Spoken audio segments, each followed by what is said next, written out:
हर हर महादेव। प्रिय दर्शकों, महाशिवरात्रि का पर्व शिव भक्तों के लिए बहुत महत्वपूर्ण होता है। शिव भक्त साल भर इस पवित्र उत्सव की राह देखते हैं। इस दिन समस्त संसार शिवमय हो जाता है। मनुष्य, पशु, पक्षी, दानव, देवता सभी भगवान शिव की भक्ति में तल्लीन हो जाते हैं। और इस साल महाशिवरात्रि 8 मार्च 2023 को है। महाशिवरात्रि के दिन हम सभी शिव जी के मंदिर में जाकर उनकी पूजा आराधना जरूर करते हैं और शिव जी पर नाना प्रकार की वस्तुएं चढ़ाते हैं। दूध, गंगा जल आदि पदार्थों से शिवलिंग का अभिषेक करते हैं ताकि महादेव हमारी मनोकामना को पूर्ण करे और उसका आशीर्वाद हमारे ऊपर सदैव ही बना रहे। महाशिवरात्रि के दिन व्रत का पालन प्रत्येक शिव भक्त को करना चाहिए। इस दिन किए गए व्रत का फल अवश्य ही प्राप्त होता है। महाशिवरात्रि के व्रत के बारे में सभी पुराणों में वर्णन मिलता है। इस दिन व्रत करने वाले व्यक्ति को दिन भर भूखा रहकर अथवा फलाहार करना चाहिए। इस दिन भूखा रहकर जो भी व्रत का पालन करता है उस पर महादेव की कृपा होती है और उसके सभी दुखों का नाश होता है। महाशिवरात्रि के व्रत को सबसे महत्वपूर्ण नियम यह भी है कि इस दिन मनुष्य को महाशिवरात्रि के व्रत की कथा जरूर सुननी चाहिए। महाशिवरात्रि के व्रत की कथा सुनने पर ही व्रत संपूर्ण होता है। इस व्रत कथा को सुनने मात्र से सभी पापों का नाश होता है और मन की इच्छा पूर्ण हो जाती है। आप सभी पूरी श्रद्धा और भक्ति से महाशिवरात्रि की व्रत की कथा का श्रवण करें। आज हम आपको पुराणों में वर्णित महाशिवरात्रि की वह महान कथा सुनाने जा रहे हैं जो स्वयं महादेव ने माता पार्वती को सुनाई थी। मित्रों, एक बार माता पार्वती ने भगवान शिव से पूछा, हे प्रभु, ऐसा वह कौन सा श्रेष्ठ तथा सरल व्रत है जिसे करने पर मनुष्य मृत्यु लोक से भी आपकी कृपा को प्राप्त कर सकते हैं और मृत्यु के बाद उस प्राणी के समस्त पाप नष्ट हो जाते हैं, जिनसे उसे मोक्ष की प्राप्ति होती है। उसी प्रश्न के उत्तर में भगवान शिव ने मां पार्वती को महाशिवरात्रि व्रत के बारे में बताया था और उसकी कथा सुनाई थी। वह कथा इस प्रकार है कि मित्रों, भगवान शिव कहते हैं, हे पार्वती, एक समय की बात है, दूर किसी देश में चित्रभानु नामक एक शिकारी रहता था। वह दिन शिकार करके अपने कुटुंब का पालन पोषण करता था। अत्यंत दरिद्री होने के कारण उसने अपनी पुत्री के विवाह के लिए एक व्यापारी से कर्ज लिया हुआ था, लेकिन वह कर्ज को समय पर नहीं चुका पाया, जिससे क्रोधित होकर व्यापी ने उस शिकारी को एक शिव मठ में बंदी बना दिया और उसे कोठरी में कैद कर दिया। संयोग से वह दिन महाशिवरात्रि का था। मित्रों, भगवान शिव कहते हैं कि हे पार्वती, उस दिन शिव मठ में शिव पुराण की कथा सुनाई जा रही थी और वह शिकारी बड़ा ही ध्यान मग्न होकर शिव की कथाओं को सुनने लगा। फिर उसी दिन शाम को उस व्यापारी ने उस शिकारी को कर्ज चुकाने की बात कही। तब शिकारी ने अगले दिन सारा कर्ज चुका दूंगा ऐसा वचन साहूकार को दिया। तब जाकर वह कैद से मुक्त हो पाया। मित्रों, भगवान शिव कहते हैं कि हे पार्वती, उसी समय वह जंगल में शिकार करने के लिए निकला ताकि वह शिकार कर उस प्राणियों का मांस, दांत तथा चमड़े कर्ज को चुका सके। वह बहुत समय तक जंगल में शिकार की तलाश में इधर उधर भटकता रहा। वह भूख प्यास से व्याकुल होने लगा और शिकार की तलाश में चलते चलते वह एक तालाब के किनारे बेलपत्र पर चढ़कर अपना पड़ाव बनाने लगा। मित्रों, भगवान शिव कहते हैं कि हे पार्वती, उसी बेल के वृक्ष के नीचे एक शिवलिंग था जो बिल्व पत्रों से ढका हुआ था और शिकारी इस बात से बिल्कुल अनजान था। फिर संध्या समय वह शिकारी स्वयं के छिपने के लिए पड़ाव बनाते बनाते उसने जो कुछ उस पेड़ की पत्ती और टहनियां तोड़कर नीचे गिराई, वे संयोग से उस शिवलिंग पर जा गिरी। शिकारी की राह देखता वह बिल्व पत्र पेड़ से पत्ते तोड़ तोड़ कर शिवलिंग पर अनजाने में अर्पित करता गया। उसी दिन महाशिवरात्रि का दिन था और वह दिन भर भूखे प्यासे शिकार का व्रत भी हो गया और शिवलिंग पर बेलपत्र भी पड़ गए। इस तरह वह अनजाने में किए गए पुण्य का भागी बन गया और अभी शिवरात्रि हो चुकी थी। मित्रों, भगवान शिव कहते हैं कि हे पार्वती, रात्रि का एक पहर होने पर गर्भिणी हिरणी तालाब पर पानी पीने आई। तभी शिकारी ने धनुष पर तीर चढ़ाकर निशाना साधते हुए मनुष्य की धनुष की डोर खींची, तभी अचानक से वह हिरणी बोली, हे शिकारी, मैं गर्भिणी हूँ, शीघ्र ही प्रसव कर बच्चों को जन्म दूंगी। अगर तुमने बाण चलाया तो तुम एक साथ 2 जीवों की हत्या करोगे और तुम्हें भ्रूण हत्या का पाप लगेगा। मैं अपने बच्चों को जन्म देकर शीघ्र ही लौट आऊंगी, तब तुम मेरे शिकार कर लेना। मित्रों, भगवान शिव कहते हैं कि हे पार्वती, हिरणी की ऐसी विनय पूर्वक बातों सुनकर शिकारी का मन करुणा भाव से जाग गया और उसे हिरण की बातें सच्ची लगी। तब उसने तुरंत प्रत्यांश डाली कर दी और दूसरे ही क्षण वह हिरणी झाड़ियों में लुप्त हो गई। फिर कुछ समय के बाद एक और हिरणी उधर पानी पीने के लिए आती है।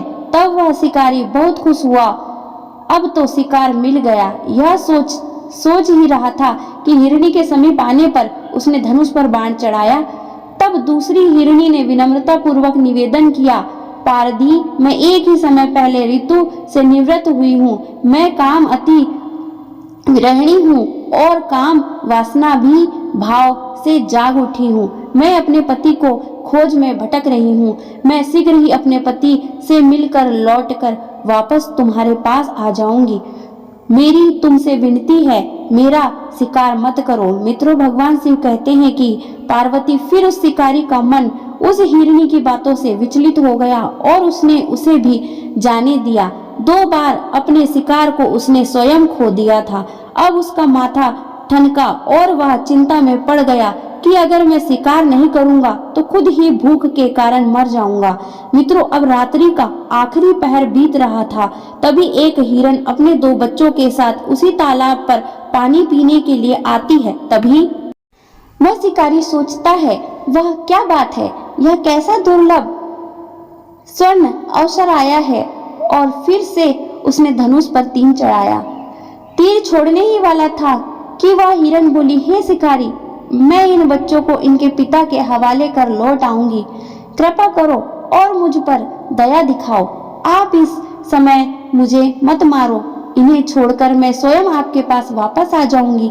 मैं इस संसार को साक्षी मानकर आपको वचन देती हूँ कि फिर भगवान शिव कहते हैं कि हे पार्वती, हिरणी के ऐसे वचन सुनकर शिकारी खूब हंसा और बोला, सामने आए शिकार को छोड़ दूं, मैं ऐसा मूर्ख नहीं हूँ। इससे पहले मैं 2 बार शिकार खो चुका हूँ। मेरी भी पत्नी और बच्चे भूख से तड़प कर व्याकुल हो रहे होंगे। तब उत्तर में हिरण ने कहा, जैसे तुम्हें अपने बच्चों की ममता सता रही है, ठीक वैसे ही मुझे भी अपने बच्चों की चिंता है। इसलिए सिर्फ बच्चों के नाम पर मैं थोड़ी ही देर के लिए जीवन दान मांग रही हूँ। हे शिकारी, मेरा विश्वास करो, मैं तुम्हें इनके पिता के पास छोड़कर तुरंत लौटने की प्रतिज्ञा करती हूँ। हिरण के करुणा स्वर सुनकर शिकारी को उस पर दया आ गई। उसने उस शिकारी को भी जाने दिया, हिरणी को भी जाने दिया। मित्रों, भगवान शिव, हे पार्वती, शिकार के अभाव में बेल वृक्ष पर बैठा शिकारी बेलपत्र तोड़ तोड़ कर नीचे फेंकता जा रहा था। अब तो रात्रि समाप्त ही होने वाली थी और सूरज निकलने ही वाला था। तभी तो एक हष्ट पुष्ट बहुत बड़ा हिरण उसी झील के आसपास आता है। अब शिकारी ने सोच लिया था कि इसका शिकार वह अवश्य ही करेगा, किंतु जब उस शिकारी की 3 तनी प्रत्यंचा देखकर हिरण अत्यंत भावुक स्वर में बोला, हे शिकारी भाई, यदि तुमने मुझसे पहले आने वाले 3 हिरणों को तथा छोटे छोटे बच्चों को मार डाला है तो मुझे भी मारने में विलंब ना करो, ताकि उनके वियोग में मुझे एक क्षण भी दुख ना सहना पड़े। मैं उन्हीं हिरण का पति हूँ। यदि तुमने उन्हें जीवन दान दिया है तो मुझे भी कुछ क्षण जीवन दान देने की कृपा करो। मैं उनसे मिलकर तुम्हारे सामने उपस्थित हो जाऊंगा, यह मेरा वचन है। हिरण की ऐसी बात सुनते ही शिकारी के सामने पूरी रात का घटना चक्र एकदम से घूमकर सामने दिखा तथा उसने वह सारी कथा उस हिरण को सुना दी। तब उस हिरण ने कहा कि हे शिकारी, मेरी 3 पत्नियां जिस प्रकार प्रतिज्ञाबद्ध होकर तथा तुम्हें वचन देकर गई है, मेरी मृत्यु से अपने धर्म का पालन नहीं कर पाएगी। अतः जैसे तुमने उन्हें विश्वास पात्र मानकर छोड़ा है, वैसे ही मुझे भी जाने दो। मैं उन सब के साथ तुम्हारे सामने शीघ्र ही उपस्थित होता हूँ। मित्रों, भगवान शिव कहते हैं कि हे पार्वती, उपवास, रात्रि जागरण तथा शिवलिंग पर बेलपत्र चढ़ाने से शिकारी का हिंसक हृदय निर्मल हो गया था। उसमें भगवत शक्ति का वास हो गया था। धनुष तथा बाण उसके हाथ से सहज ही छूट गए। भगवान शिव की अनुकंपा से उसका हिंसक हृदय कारुणिक भावों में भर गया। वह अपने अतीत के कर्मों को याद करके पश्चाताप की ज्वाला में जलने लगा। थोड़ी ही देर बाद वह हिरण सपरिवार के साथ शिकारी के सामने उपस्थित हो गया कि वह उनका शिकार कर सके। मित्रों, भगवान शिव कहते हैं कि हे पार्वती, किंतु जंगली पशुओं की ऐसी सत्यता, सात्विकता एवं सामूहिक प्रेम भावना देखकर शिकारी को बड़ी ग्लानि हुई। उसकी आंखों से आंसू की धारा बहने लगी। उस हिरण के परिवार को न मारकर शिकारी ने अपने कठोर हृदय को जीव हिंसा से हटाकर सदा ही कोमल एवं दयालु बना लिया। मित्रों, भगवान शिव कहते हैं कि पार्वती देवलोक से समस्त देवता भी इस घटना को देख रहा था। घटना के परिणति देते होते ही देवी देवताओं ने पुष्प वर्षा की। उसी समय स्वर्ग से एक दिव्य विमान उस जंगल में उतरता है और वे सभी शिकारी तथा हिरण का परिवार उस दिव्य विमान में देवताओं के साथ बैठकर मोक्ष प्राप्त हो जाते हैं। मित्रों, भगवान शिव कहते हैं कि हे पार्वती, आज मैंने महाशिवरात्रि पावन कथा सुनाई है। जो भी मनुष्य केवल निर्मल मन से मेरी आराधना करता है, चाहे फिर वह शिकारी भी क्यों ना हो, जो मेरे शरण में आता है, मैं उसे इस चराचर से मुक्ति दिलाता हूँ। मित्रों, भगवान शिव कहते हैं कि हे पार्वती, जाने अनजाने में जो भी भक्त मेरी शरण में आता है, वह समस्त पापों से मुक्त होकर परम मोक्ष को प्राप्त हो जाता है। मित्रों, इस प्रकार से महादेव ने अपनी लीला से एक शिकारी के हिंसक हृदय को भी प्रेम से भर दिया। इस महान कथा को सुनने मात्र से ही आपके सभी पापों का नाश हो गया है। आपके हृदय में भगवान शिव का वास हो गया है। आपकी अवश्य ही कोई मनोकामना पूर्ण होगी। अगर यह कथा आपको अच्छी लगे तो कमेंट में बताइए, वीडियो को लाइक करें, परिवार के साथ शेयर करें और कमेंट में हर हर महादेव जरूर लिखें। साथ ही हमारे चैनल को सब्सक्राइब करें। आप सभी का धन्यवाद। हर हर महादेव।